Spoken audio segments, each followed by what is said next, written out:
अल्हम्दुलिल्लाह वस्सलातु अला रसूलिल्लाह। जमात के साथ नमाज पढ़ते हुए अगर इमाम से रकात वगैरह में भूल हो जाए और इमाम को गलती बतानी है तो सुबहान अल्लाह कहना चाहिए। अलबत्ता अल्लाहु अकबर भी कह सकते हैं, लेकिन सुबहान अल्लाह कहना ये ज़्यादा बेहतर है, क्योंकि हदीस में आया है, अल्लाह के रसूल सल्लल्लाहु अलैहि वसल्लम ने इरशाद फरमाया, इमाम को मुतवज्जे करने के लिए मर्द तस्बीह कहें और औरतें ताली बजाएं, यानी सीधे हाथ को उल्टे हाथ पर रखकर इस तरह मारें। अब अगर किसी मुक्तदी को मसला मालूम नहीं था और वो इमाम की गलती पर इमाम को लुक़मा देने के लिए खांसा, इस तरह किया, इस तरह करने से इस मुक्तदी की नमाज तो फासिद नहीं होगी, अलबत्ता इस तरह करना ये दुरुस्त नहीं है, इससे बचना चाहिए। इमाम को गलती पर लुक़मा देने के लिए एक मसला ख़ास तौर पर समझना चाहिए,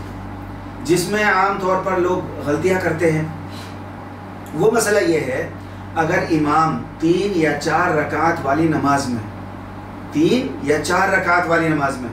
दूसरी रकात में न बैठें, बल्कि गलती से फ़ौरन सीधे खड़े हो गए, इस सूरत में मुक्तदियों को लुक़मा देकर इमाम को बैठने पर इसरार नहीं करना चाहिए, बल्कि इमाम को खड़े ही रहना दें, खड़े रहना चाहिए, दोबारा लौट कर नहीं आना चाहिए। बस उन पर सजदा सहू लाजिम हो जाएगा और नमाज हो जाएगी। और अगर खड़े होकर दोबारा वापस कायदे में आ गए वो, तो फिर भी सही कौल के मुताबिक नमाज तो फासिद नहीं होगी, लेकिन बाज़ उलमा के नज़दीक इस सूरत में नमाज फासिद हो जाती है, इसलिए खड़े ही रहना चाहिए। इसी मसले की एक शक्ल ये भी है कि अगर इमाम पहला कायदा छोड़कर उठने लगे, तो अगर इमाम के घुटने सीधे नहीं हुए थे, यानी वो बैठने के करीब थे, तो उनको लुक़मा देकर बैठने के लिए मुतवज्जे कर देना चाहिए।